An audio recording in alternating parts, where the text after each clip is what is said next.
all in a room and we're talking, and I just jokingly said, "This is a good day to die." They said, "What do you mean it's a good day to die?" I said, "We're having a great day. Wouldn't it be good if it ended right now?" And then they looked at me and I said, "Y'all don't think about killing yourself every day?" And they went, "Of course not." At 18, I realized, something's not right here. I didn't realize the toll that had on my body and how deep I was, because it was gradual. It was like a lobster in water. You start off with cold water, and by the time you're boiling, you don't really feel it. I didn't realize until I met Luna just how much weight there was. My name's Dan. I taught school for 14 years. Well, I love the interactions with the kids. I felt like I was actually making a difference because I wasn't okay, and I wanted to try to help the world be okay. I was miserable in middle school. I just started feeling like I don't fit in, and it steadily got worse. When I went to college, it really got bad. I started crashing. I got where I couldn't read. I couldn't read the word "the," and I said, "Something's wrong." And my roommate said, "You got to go to a counselor." And that was my first counseling session, and she let me know just how bad my thinking was. I actually have gone back and asked some people, and they said, "We never saw that. All we saw was, if anything, you were a little cocky." I was just hiding the fact that I didn't want to be on this planet, and I didn't know why. And eventually it got where I'd have to take a day off of work. And then a month later, take 3 days off of work. And then a week. And then it turned into 3 months. And then the principal said, this is not going to work. All the medicines I took electric shock treatments. I've been in the hospital a couple of times. Nothing helped. And I just gave up. Something kind of snapped, and I said, "I'm done with this." I intentionally stopped exercising. I intentionally started binge eating. I gained 30 pounds in the next year, probably. Eventually, I wanted to die, and I knew I was about to kill myself any day. So I started researching for hours and hours and hours and hours. What does suicide do to kids? That's the only thing. When I'm going to kill myself today, I would just research it and read article after article after article.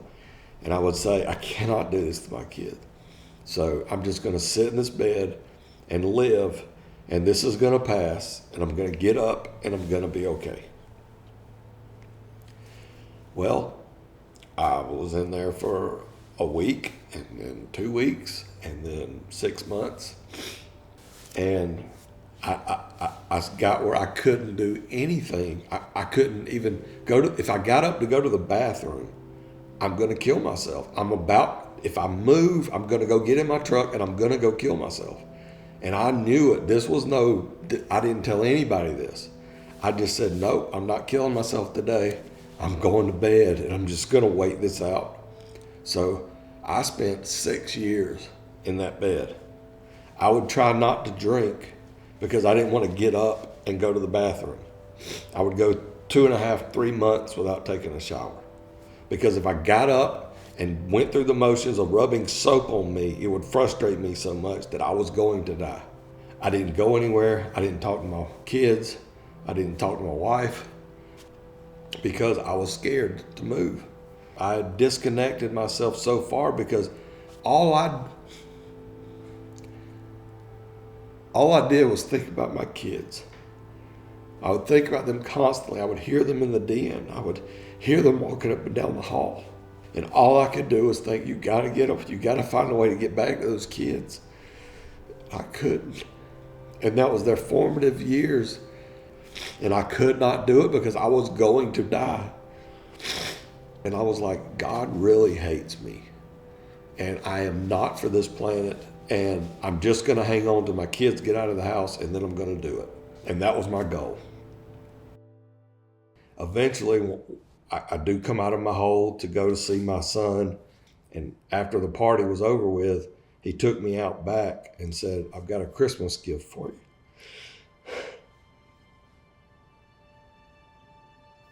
He said, "My friend is starting a ketamine clinic, and I'm going to give that to you for Christmas." And he said, "Just hang on for 3 more months." And I said, "Okay." I was so far down, I'd given up hope that it was going to help, but I thought, what else have I got to do? I couldn't drive. I'd been in bed for 6 years. I couldn't handle traffic. And they got me to Kathleen. And that first day, when that ketamine hit me, it was about 10 minutes. And all of a sudden, I went back to 8 years old. I could see a picture of me smiling behind my little bicycle. I've got that picture. And I was light again. And 40 years of weight came off of me. I didn't know I had that much weight. You were asking a while ago, how heavy was it? I didn't know until 15 minutes into ketamine. And I said, oh my gosh, this is what relief is like. I can't describe how horrible it had been. I didn't know how bad it had been. I'd been in a hole for 6 years. I didn't realize how deep that hole was. I stayed with my sister and I slowly started walking. I was so out of shape. I could only walk from my truck to the door. I was that atrophied. So my sister would make me walk to the end of the driveway and back. That'd be it. I don't care if I'd had a ketamine experience or not. I was still scared to move because of years of wanting to die. And I remember walking with her and saying, I don't want to die right now. And she looked at me and I kind of looked at her and I thought, maybe there's something to this. And after I finished the 7 infusions with Kathleen, my brother-in-law said, I want you to come to my house, stay for 2 weeks, and go through a boot camp. I want you to get in shape so when you go home, you don't fall back into that old pattern. He said, your prison has been that bed, and it will continue to be your prison if you go home right now. You're out of shape. You're too out of shape to do it on your own. You need help. The ketamine was much more than those 7 infusions. The weight was gone, but I still had to work on what caused all that weight. I remember going through a couple of hard days, really bad days, and I thought, am I sliding into this loop again? This getting better? Is this happening again? And I was able to look back on that first infusion and go, but you had relief. You had complete relief. You'll be able to get through this. To be able to look back at a moment in time when you felt good, I didn't have to go back to 8. I could go back to sometime this year. And that's unbelievable. I mean, 8 years old, that's just a kid. I'm actually a grown man able to look back at a moment within the past year where I was good. And that's not something people with depression get to feel a lot.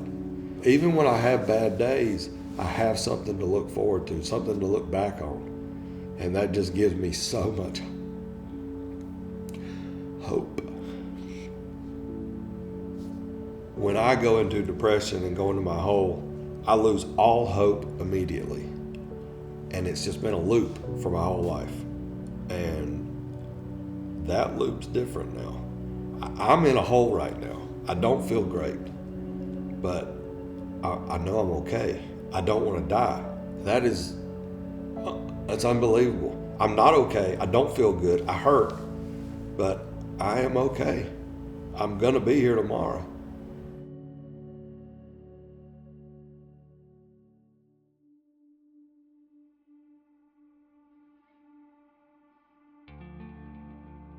So Dan, talk to me a little bit, because you said you wanted to do an update after our last interview. What's going on?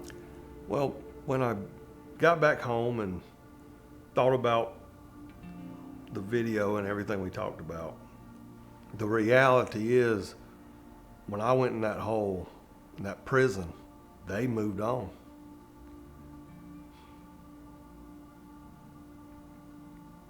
I don't want to admit that, but they did. They had to. My wife moved on. My kids moved on.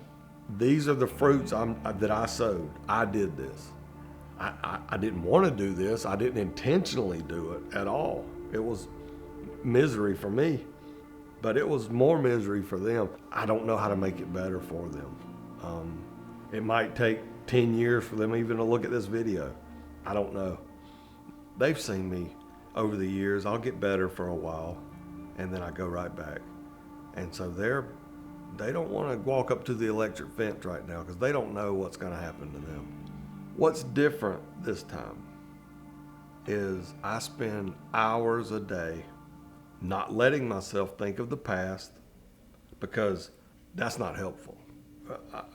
I've already gone back to bed for like 2 days, and I didn't panic. I said, this is not the end. I'm just resting right now, and I got back walking, I got back eating, and I didn't panic. I'm not going to panic anymore. I will have setbacks. I read where it takes sometimes 2 years to break a habit. Well, I've been doing this habit since I was 8. So my brain is going to take longer than 2 years to recover and train myself to do this. It might take 5 years. I'm going to have lapses. This is not linear. I had a guy tell me, you're going to go up, and then you're going to go down, and then you're going to go up a little higher and a little higher. And that's what I'm trying to do, is just go higher, daily if I can. Yeah, I'm Ben Hanner. Dude, this is where I freeze up. I don't know. I'm not good at these things. There they are. Hey, Wyatt. Hey, Riley. One of the earliest things that my wife and I both noticed was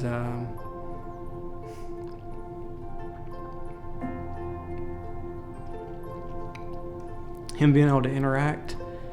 He came over to the house, and our kids were running around doing all the stuff that a 2 and 3-year-old do. And we noticed that his feet weren't padding in anxiety the whole time. He was able to play with the kids and talk to us, and he seemed more present, more in the moment, and not like he was trying to get away. So I get down here, and you make a tunnel. That's what I just put it over you? Over the... Oh, okay. Boom. There we go. Now where's the boy? It's kind of caving in over there. I don't think it has much structural integrity.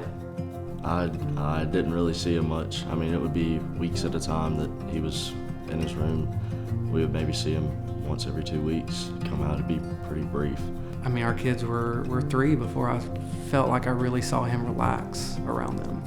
I never even wanted to have kids because I was scared that I was gonna pass down his problems to my own children. And I feel like there's hope now. Like, I feel like I have hope to be better.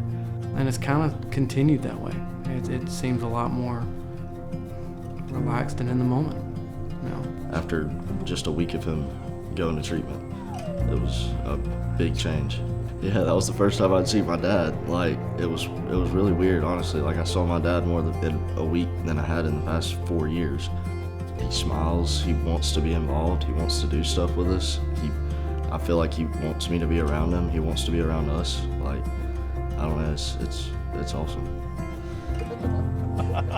You thinking about it? Part of me was always afraid that maybe he wouldn't be able to open up with them. And that always kind of stunk. But they get excited for Grandpa to come now, So that's cool. And that's really the biggest thing is I can tell he's really trying now, and I'm just so proud of him. That's really awesome.